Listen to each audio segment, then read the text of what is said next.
The wagon creaked across the endless stretch of dry land, its wheels grinding over stone as the sun dipped behind the hills.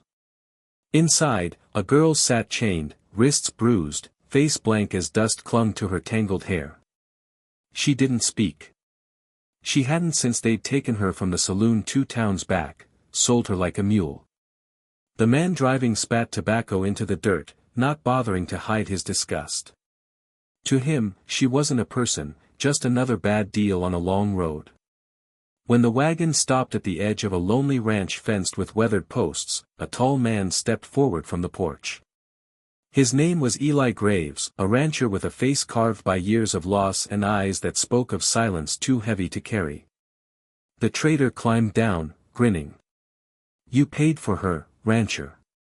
She's yours now." Eli didn't answer. He just counted the coins into the man's hand, gaze locked on the girl sitting motionless in the wagon, her eyes sunken and far away, as if she'd already left this world. When the wagon rolled off into the dust, Eli stood still for a long time before untying her wrists. "You're safe now," he said, voice rough, unsure if he believed it. She flinched when he reached toward her. She couldn't tell if he was another monster wearing a kind man's mask.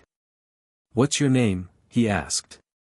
She said nothing, her lips too dry to move. He sighed, nodding toward the barn. "There's water inside. Food too. Go on." She hesitated, then climbed down, her bare feet leaving faint prints in the dirt. Inside the barn, Eli lit a lantern. Its flickering light danced across tools, hay, and the scars of long labor. He handed her a folded blanket. "You can stay here till you figure where you want to go." She clutched it like gold. That night, she sat by the small fire he built, eating bread and stew in silence. She didn't thank him. She didn't need to. The way she ate told him everything. Hunger that deep didn't belong to the living, it belonged to survivors. Eli didn't sleep that night. He stood outside, watching the barn. He told himself he'd done a good thing, that paying for her was an act of mercy, not ownership. But in a land where money meant control, he couldn't shake the thought that she might never believe him. The next morning, she appeared in the kitchen doorway, hair wet from the well, wearing the torn dress he'd left out. "You can eat," he said, nodding toward the table. She nodded once, barely meeting his eyes. Then, softly, "Clara. My name's Clara." It was the first time he'd heard her speak. Days turned to weeks. Clara moved around the ranch quietly, mending what she could, helping with chores. Her silence was no longer fear, it was survival.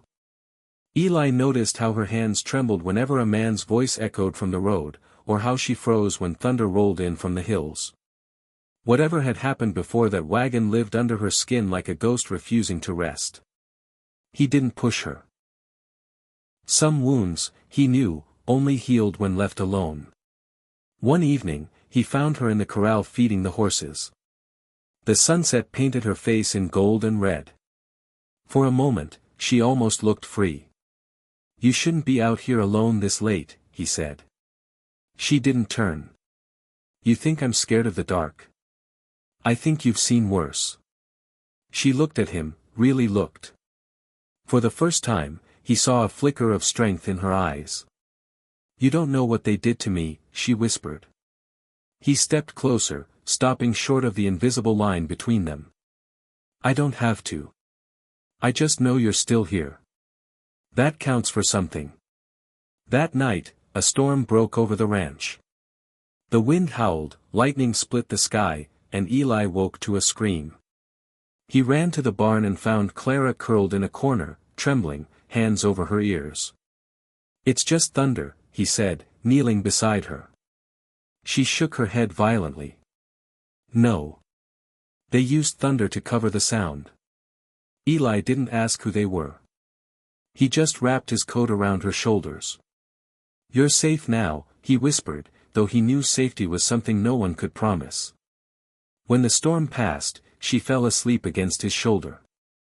He stayed awake, staring into the dim lantern light, wondering what kind of man he'd become, the kind who bought a broken soul to save it, or the kind fooling himself into thinking he could fix what wasn't his to fix. By morning, Clara was gone from the barn, but not from the ranch. He found her in the fields, her hair loose, her eyes clearer than he'd ever seen. "You don't owe me anything," he said quietly. She smiled faintly. "You paid for me, Eli. Now do it." "Do what?" "Set me free." Her words hit him harder than a bullet. Freedom out there meant danger. Men like the ones who'd owned her were still waiting. "You can stay," he said after a moment. "You don't have to run again." "If I stay here, I'm still bought," she said softly. "You're not like them, but you still hold the key." He looked away, jaw tight. "And if I let you go," she added, "maybe I'll finally belong to myself." He didn't stop her. He saddled his mare, handed her the reins. The sun rose behind her as she rode out, dust glowing gold in her wake. Eli stood at the gate, hat in hand, watching her fade into the horizon. For the first time in years, the ranch felt empty, not because she was gone, but because she'd taken with her the last piece of what made him feel human. And somewhere deep inside, he knew this wasn't the end. The world had a cruel way of bringing lost souls back together, especially when redemption was still owed. The morning Clara rode away, Eli thought he'd seen the last of her. But fate in the Wild West never ended a chapter without twisting the knife first. Weeks passed. He worked alone, mending fences, tending cattle, haunted by silence. Every sound of distant hooves made him look up, hoping. It never was her. Then one evening, the wind carried the smell of smoke and gunpowder from the east. A rider appeared on the horizon, the horse lathered, the figure slumped. Eli ran forward as she dismounted and collapsed into his arms. "Clara." "They found me," she whispered before fainting. He carried her inside and tended her wounds through the night. When she woke, her voice was weak but steady. "It was them, the men from the pen. The ones who sold me." His hands tightened into fists. "You shouldn't have gone alone." "I had to," she said softly. "I needed to end it. They took everything from me, Eli. I went back to take it back." He nodded slowly. Revenge was a poison that killed more than it saved, but some poisons were worth drinking. 2 days later, he saddled his horse.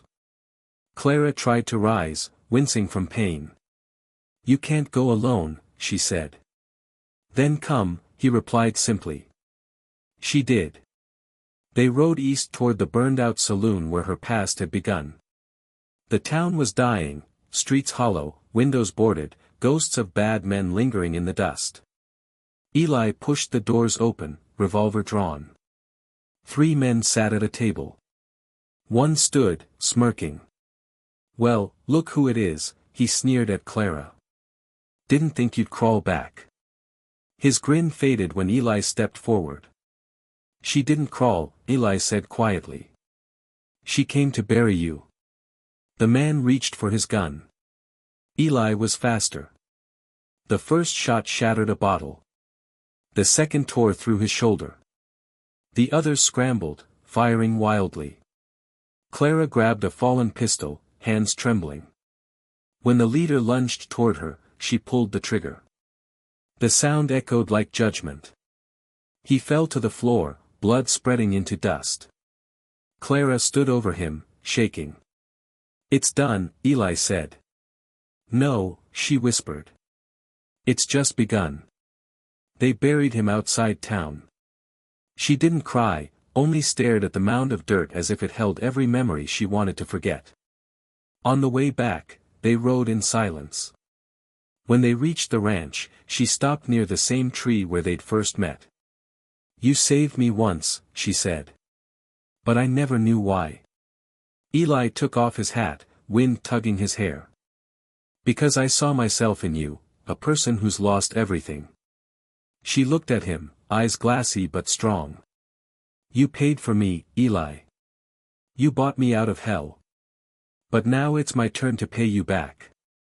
I never asked for that." I know, she said. That's why I'm doing it. That night, the ranch was too quiet. Near midnight, hooves thundered from the ridge. Riders, men wearing the same insignia as the one Clara had killed. The rest of the gang. Eli grabbed his rifle. Clara followed, jaw set. You should run, he said. Not again, she replied. I'm done running. The first shot came from the dark. Eli fired back. Bullets tore through the fence, splintering wood. Clara reloaded beside him, their movements in rhythm like they'd done this all their lives. Eli took one in the side but stayed on his feet. When the smoke cleared, 4 bodies lay still. The last man fled into the night. Eli dropped to one knee, blood soaking his shirt. Clara rushed to him, pressing her hands against the wound. Stay with me, she cried. He tried to smile. Looks like I paid for more than I thought. No, you're not dying here. Not after everything. He reached up, touched her face. You're free now, Clara. Don't waste it. By dawn, the sky was pale and still. Eli's body rested beneath the oak near the barn. Clara buried him herself, marking the grave with his hat. She didn't cry until the first light touched the cross she carved into the wood. You paid for me, she whispered, voice breaking. And you did it. You gave me back my life. Years passed. The ranch grew green again under her care. Folks in town spoke of a woman who ran the Graves ranch alone, fierce, kind, never taking a husband, though she wore a gold ring on a chain around her neck. Some nights, travelers swore they saw a man standing by the old oak, hat in hand, watching over her. Maybe it was just the wind. Or maybe redemption, once earned, never really leaves. And though no one ever dared ask about her past, those who met her said her eyes told the story clear enough, of a girl once bought, a man once broken, and a love neither time nor death could undo.